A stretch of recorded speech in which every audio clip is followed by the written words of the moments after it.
trailers over the past many years have just famous for spoiling and giving away too much, and I honestly have so much better of a time in the theater when I just haven't seen anything, and it's just a great experience if you haven't tried it yet. I mean, I used to be the movie trailer guy. I loved watching trailers.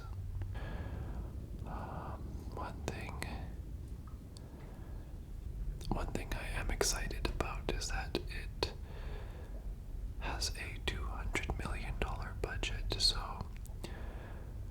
I feel like, involving aliens, that kind of tells me that anything could happen in this movie, which is exciting. So $200 million, that's right up there with Dune 3 budget, so pretty exciting stuff. Now, let's see. Disclosure day completed. Now I've seen a couple of snippets. It's not that the spoilers happen here.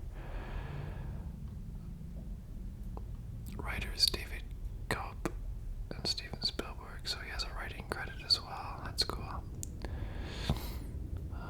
Cast, let's kind of scroll past that.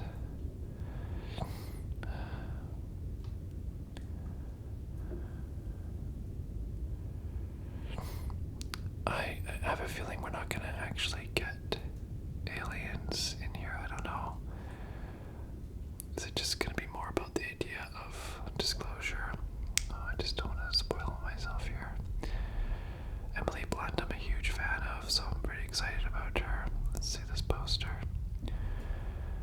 So, coming out this summer, We Deserve to Know. Is it just gonna be like political? Is it gonna be about just learning that we're not alone and not actually involving any aliens? I'm okay with that too, because it's such an interesting subject matter. So I truly feel like I haven't been excited about a Steven Spielberg movie coming out, like really pumped, since War of the Worlds, because it's such a big idea and I love the book. And I just, seeing the name Cruise and Spielberg in the trailer, just their last names, I was just sold. I was so sold already. You didn't need to show me more than that.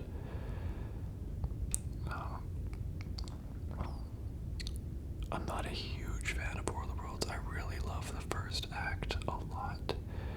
Just how it all opens up, and I just really, really appreciate it. One thing I always found myself frustrated by was that they show him doing his precision, like, crane operator job at the beginning, and it doesn't really pay off at the end. I thought that would come back somehow, and he'd be controlling some heavy-duty machinery to, deal with the aliens, but it didn't play out that way. I thought that would have been kind of neat to see.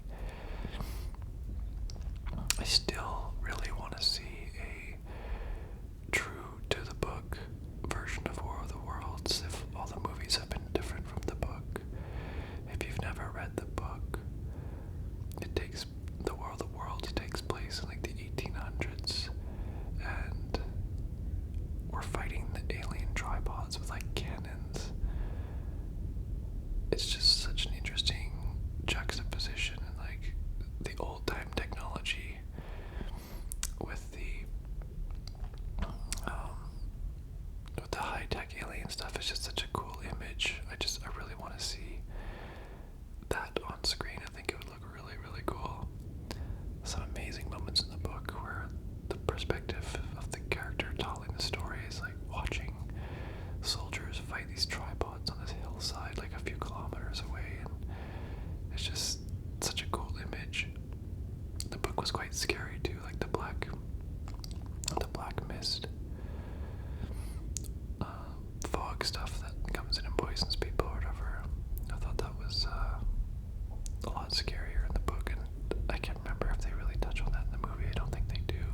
6.8.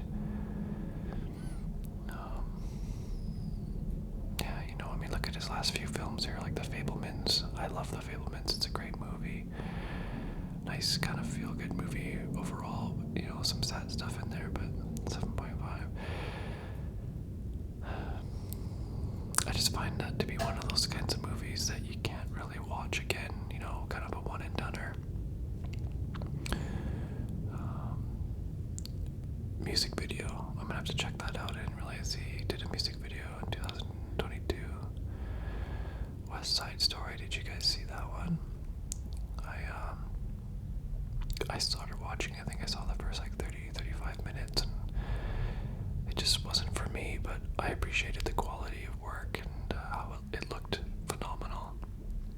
The actors looked like they're having a great time, and it looked like the whole vibe was accurate. It seemed like it was on point, so I can imagine people must love that movie who are big fans of the musical. The Post. I never saw The Post either. I think I watched the first 5 or 6 minutes of it, and I just was like, I'm on the mood for this. 7.2 though, so it's got a decent score. I'll have to check it out. I gotta check it out. I mean, it's an unseen Steven Spielberg movie, so why am I sleeping on that? And I'm not against slow burns either. I don't know if that's what this is, but for instance, the movie Spotlight is one of my favorite movies. It's so good, and it took me 3 or 4 times to get through that movie Spotlight, because I kept thinking, what is this movie? What's the big deal? Why was it nominated? I was it seems so boring, and then I can't believe how wrong I was once I got in, once it picks up, and it's fascinating to see, and what a story, incredibly powerful and horrific. Yeah, so I don't know if The Post is like that, but I gotta check it out at some point here. The BFG,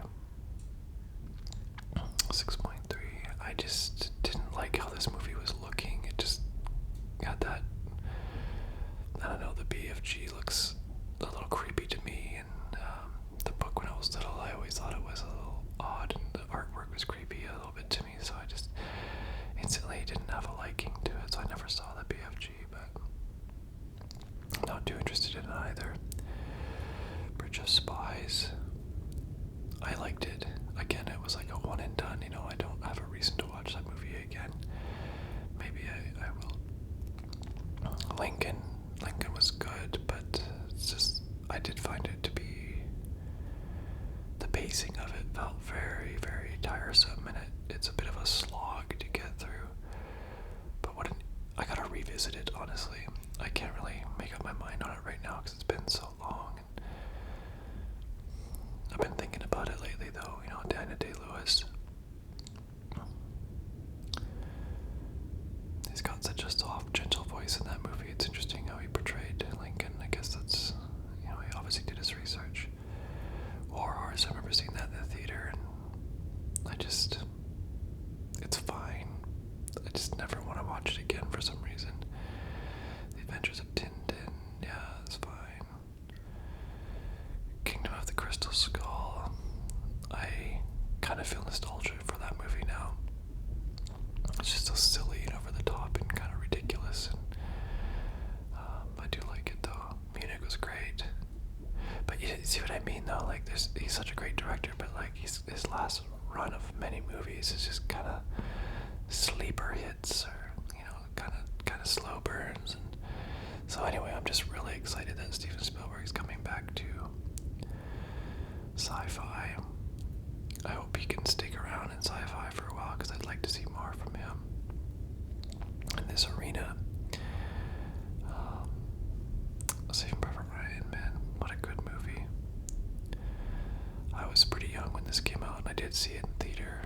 I think I was 13 or something, and yeah, I remember just having dreams all the time about this movie and about war and stuff, and telling people about my dreams, and people telling me oh yeah, it's a past life or something, but I think it was just triggered from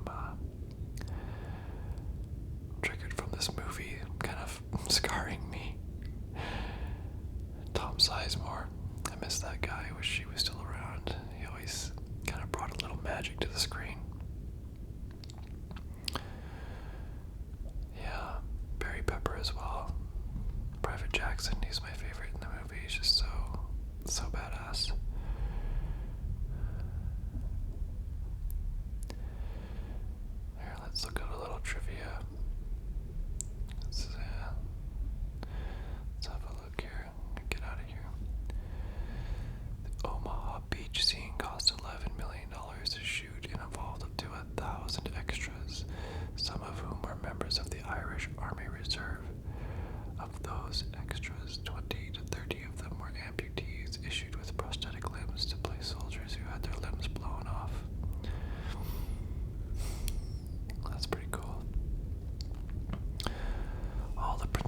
others except for Matt Damon underwent several days of grueling army training. Damon was spared so that the other actors would resent him and would convey that feeling in their performances. I've heard that before. I do love that. What an interesting technique to use while you're directing. The two German soldiers who were shot trying to surrender were speaking Czech. They were saying, "Please don't shoot me. I am not German. I am Czech. I didn't kill anyone. I am Czech." They were members of what the Germans called OST, East Battalions, men mostly Czech and Polish, taken prisoner in Eastern European countries invaded by Germany and forced into the German army. The closed captioning for the film on VHS and DVD Blu-ray bears this out, with language being labeled as Czech. Yeah, wow, the confusion of war. That's so sad. You think you're finally being rescued and they just annihilate you. Just reminds me of some of that horrible stuff going on in, some of the stories you hear where prisoners escape and then they get shot because they didn't know that they were escaped prisoners. They just think they're soldiers or whatever. It's heartbreaking.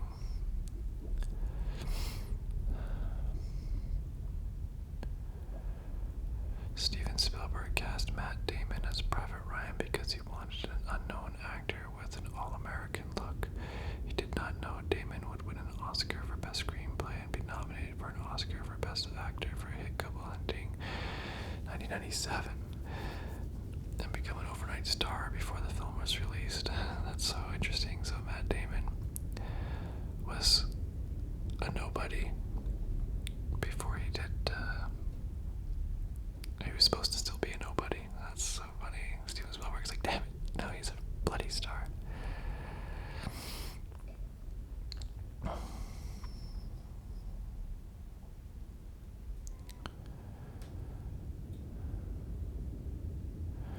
Wow, as the German soldier stabs Malish to death, he says, I'm not going to read this, but German, and it translates to, "Give up. You don't stand a chance. Let's end this here.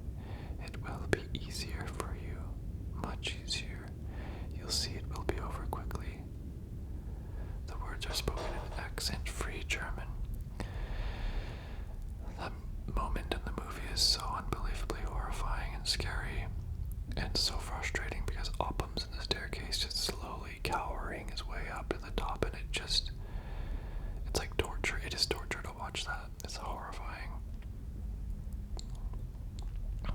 And the way he's like pushing him off him with the knife, and he's like, no. Like, please, let's just chat. Let's bake. I'm baking. Oh, it's just so scary.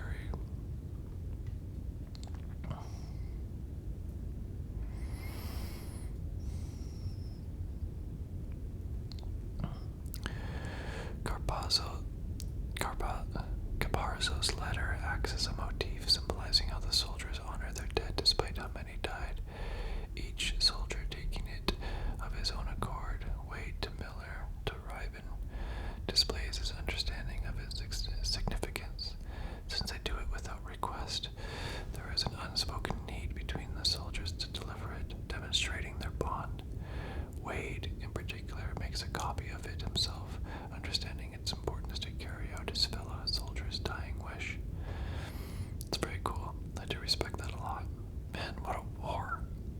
My goodness. Every single person who inherits Caparzo's letter up until the final battle dies. Caparzo himself, sniper, then Wade, mortal gunshot wound to the abdomen, and Captain Miller, mortal gunshot wound sustained on the bridge. Private Ryben takes out of Miller's pocket after he dies, and it's assumed that he lives and delivers it to Caparzo's father. Good old Vin Diesel in his heyday there. I actually quite like Vin Diesel in this movie. It's one of the only movies I actually do like him in. Cameo, Ted Danson. This film resurrected Danson's career as Cheers. 1982 had been off the air for 5 years, but he'd been in a number of commercial and critical flops since then. His short appearance proved he could do drama every bit as well as comedy, and he's worked steadily ever since. So cool. I remember seeing him there and seeing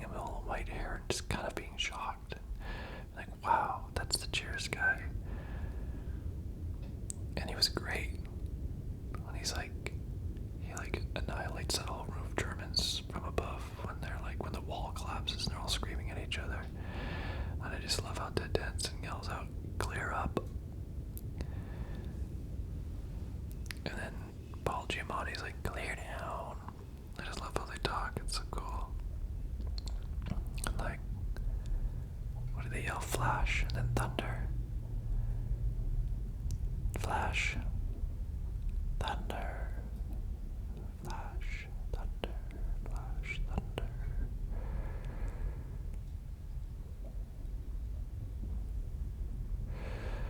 Okay, let's go back here.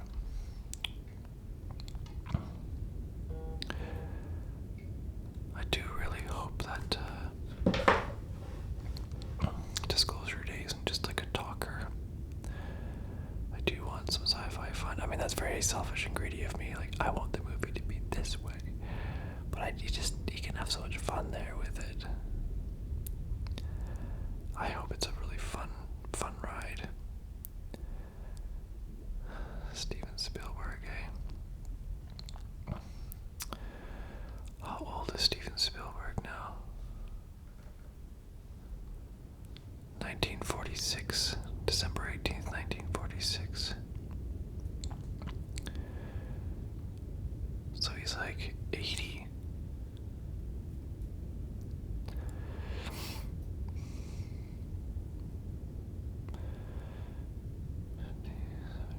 Yeah. Wow. That's one of the nice things about being a director. You can direct into old age. And Jaws was his first movie. No, Jaws was not his first movie. Have you ever seen The Duel or just Duel? Okay, so he did a bunch of like TV series and stuff before Duel. Look at that. So when did he first start? 1959, The Last Gun, black and white, short. Fighter Squad, short. So those must be those movies that we see in happening in The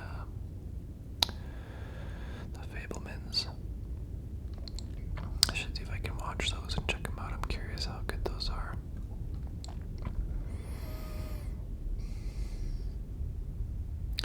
I do really love Duel.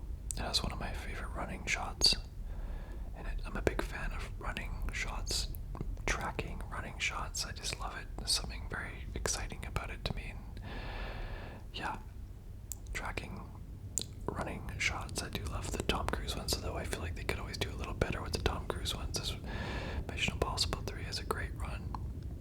The other ones, they always seem a little almost forced and kind of silly and hokey. Close Encounters of the Third Kind. I was not a big fan of this movie. People love this movie.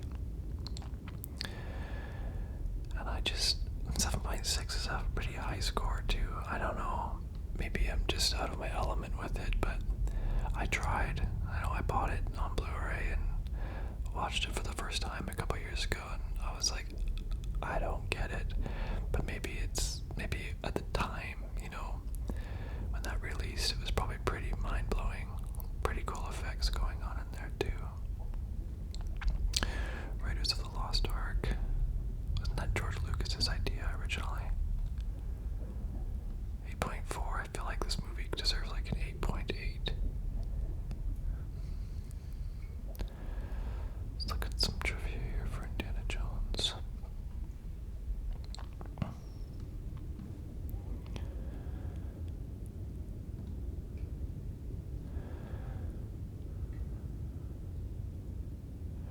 The famous scene in which Indy shoots a marauding and flamboyant swordsman was not in the original script.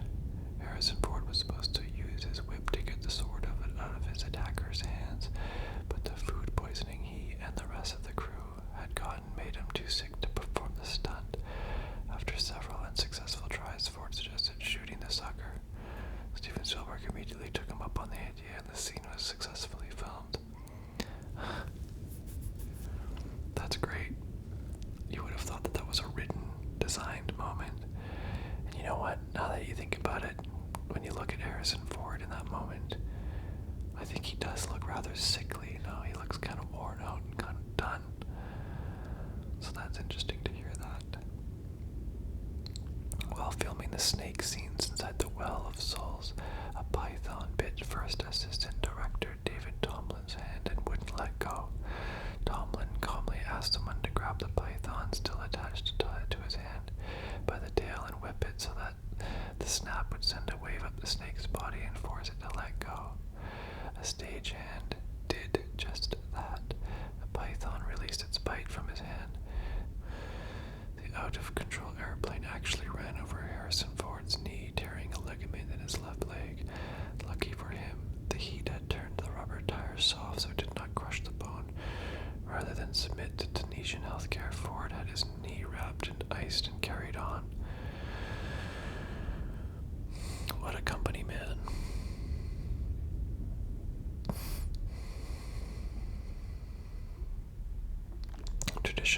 Traditionally, when one of his films is about to open, George Lucas goes on vacation to get away from all the hoopla. As Star Wars: A New Hope was just about to open, Lucas went to Hawaii where he was joined by Steven Spielberg. When the grosses for Lucasfilm came in and it was clear it was going to be a hit, Lucas relaxed and was able to discuss other topics with his friend. It was at this point that Spielberg confessed he always wanted to direct a James Bond film, to which Lucas replied he had a much better idea, an adventure movie called Raiders of the Lost Ark. The conversation happened while the two were making a sandcastle. After their trip, they got together and developed the script with Lawrence Kasdan. How fun would that be? You're just like holidaying George Lucas and Steven Spielberg in their youth, and like knowing you can make another huge movie and it can be how much fun would that be? Like I would love so much to be able to just get together with my buddies and make a movie. I think we could do a good job. I bet we could. Some of my buddies are pretty creative, great writers, and just great idea makers, and they understand what's good.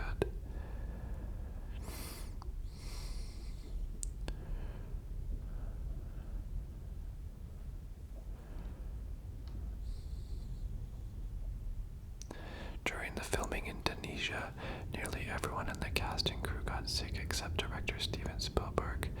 It is thought that he avoided illness by eating only the food he brought with him. A lot of cans of SpaghettiOs. See, I respect that, because he didn't allow a wild card to be played on him while he was traveling. That was smart. Protect yourself. Don't let anything screw it up. It's good to do in life.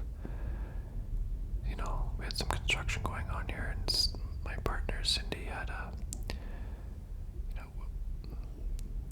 we had some construction going on, and my better half, she didn't want her car to get blocked in case they had a big truck or something blocking the garage, so she parked in front the night before, just to avoid any possible random stuff. Anyway, Steven Spielberg has said that he considers it the most perfect film of the series. He never wanted to modify it or change anything about it. I agree with that. Although The Last Crusade is also very, very good. I think I have a bigger soft spot for The Last Crusade. I really like the father-son dynamic, the story arc there. And it's so fun. Indiana Jones's hat came from the famous Herbert Johnson hat shop in Savile Row, London. That hat was the shop's poet model. On the bonus features DVD, costume designer Deborah Nadelman said that in order to properly age the hat, she grabbed and twisted the hat, and then she and Harrison Ford both sat on it, and it eventually looked like a very lived-in, well-loved hat. Like how she and Harrison had to sit on it. The Well of Souls scene required 7,000 snakes. The only venomous snakes were the cobras, but one crew member was bitten on set by a python. Yeah, so we just heard about that. Steven Spielberg and Melissa Matheson wrote a script during shooting breaks on the location of this film. Matheson was there to visit her husband Harrison Ford, and Spielberg dictated to her a story idea that he had. The script was eventually called E.T., the Extraterrestrial. You just get these skilled people coming up to you being like, I got this really fun idea. And they just chat about it, and it ends up being like a classic all-time hit. Although I'm not a huge fan of E.T. because the E.T. puppet really scared me as a kid, and I guess that just kind of carried on into adulthood. Not that I'm scared of him, I don't like it. It just creeps me out. It just feels icky. Okay, anyway, TMI. In 1999, Raiders of the Lost Ark was added to the National Film Registry by the United States Library of Congress. It is the only Indiana Jones film to have been inducted. Films are chosen for being culturally, historically, and aesthetically significant.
I do wish War of the Worlds was like a perfect movie.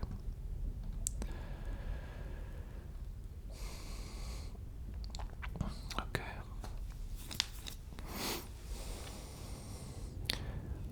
When the aliens are investigating the junk in the basement in the house, one of them plays with a bicycle wheel.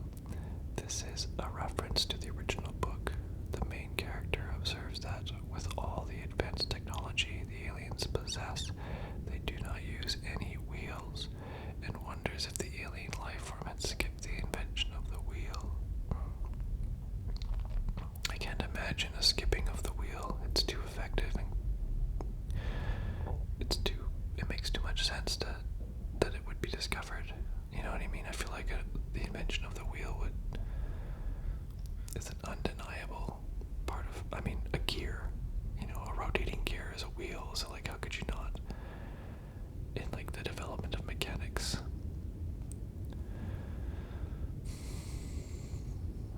I can't buy that an alien life would skip the invention of the wheel. Maybe that's just my narrow-minded, human, biased opinion. One scene shows Ray running out of the house to find Robbie while dozens of people are right outside his house photographing the lightning storm. To film the scene, producers hired people on the street to come out to the street at the time of shooting with a camera and film so they could get pictures of Tom Cruise for free. So they just told them they could get pictures of Tom Cruise. So was that a bunch of unpaid extras? Is that what the deal is there? I guess they had to make them all sign something to make sure they couldn't get in trouble later.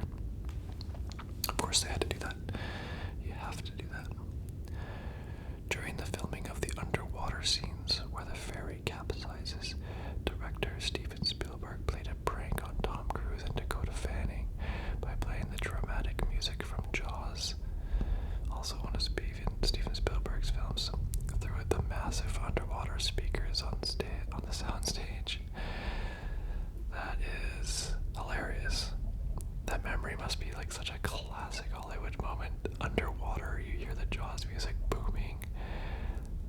That's hilarious. I can just see them laughing now about it. Tom Cruise must have just loved that. What a fun thing to be part of,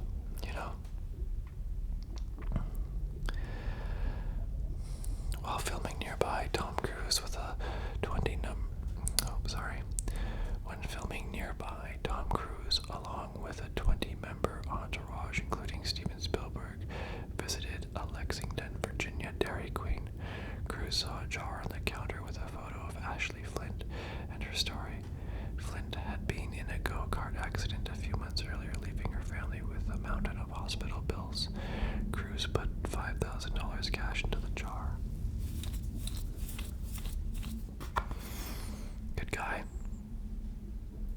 Just had 5,000 cash on him. I love it.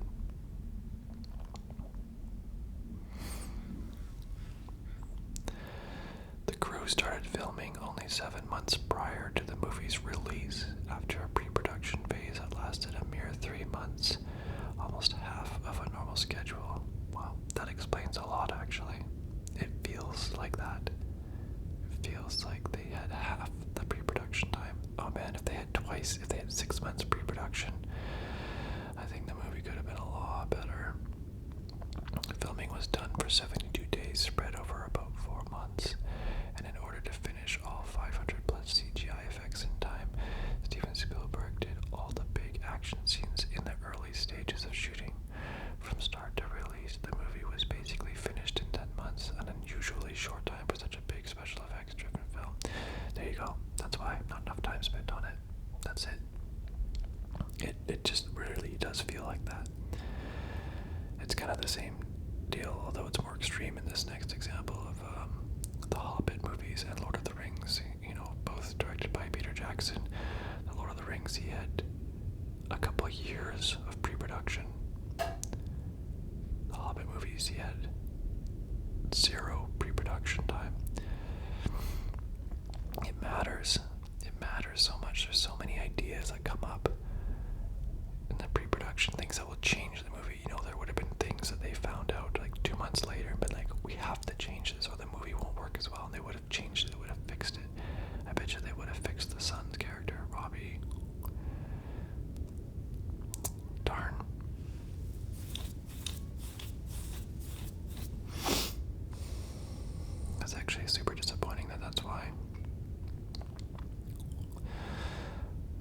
tripod designed for the alien machines is based on H.G. Wells' original description of the Martians' fighting machines from his book, including the heat rays at the end of its arms. The aliens' need for humans is also from the novel, where the Martians have no digestive organs and rely on blood from other species for nourishment, as is the red weed implied to be the reason why the surface of Mars appears red. Yeah, I do love that. They did keep that the same from the book, and the tripods do look like they are described in the book.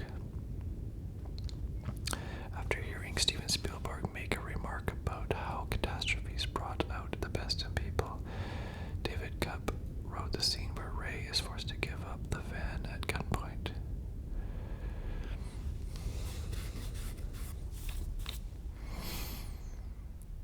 In the final scene, Ray finds his son Robbie alive and well with his ex-wife and her parents, all of them having survived the destruction against miraculous odds. Many viewers criticized the scene for being unrealistic and thought it was an addition made by Steven Spielberg, who typically ends his films on a sentimental note. What few people realize is that the Czar's novel also ends in a similar fashion.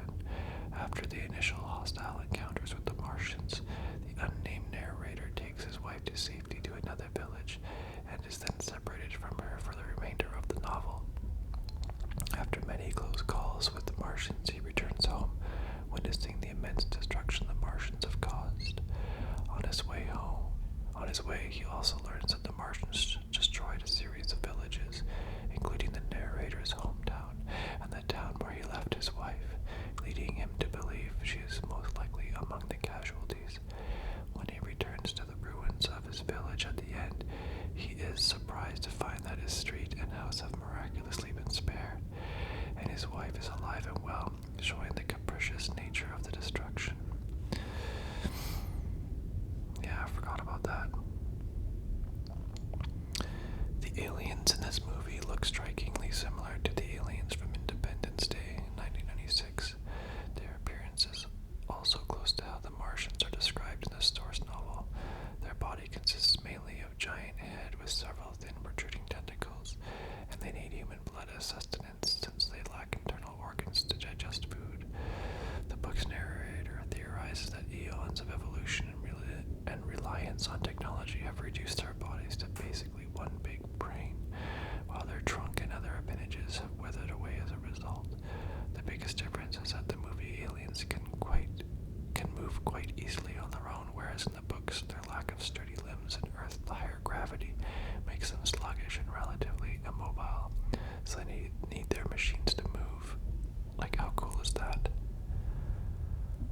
Do the book. Let's do the book and don't change it. Don't need to make the aliens fast. It's cool that the gravity affects them and slows them down. That's a good idea. Well, they always have to change things. I just can't help it. Tim Robbins' line, "It's not a war any more than it's a war between men and maggots," is a slightly modified quote from the original novel, substituting maggots for ants. The line was also used in the infamous 1938 Orson Welles radio broadcast.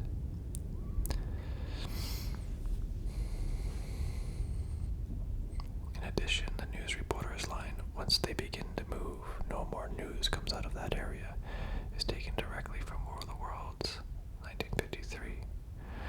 Also taken from the original film, where the scenes in the probe are examining the basement, followed by the inquisitive aliens. Tom Cruise chops the head off the probe with an axe, just as Gene Barry did in the original. Also, the shot of the dying alien's arm coming down the ramp is a reference to a similar shot in the original film. Okay.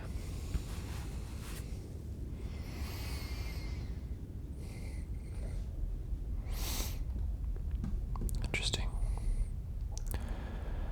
Okay, well, I think I'll wrap this video up here. It was fun chatting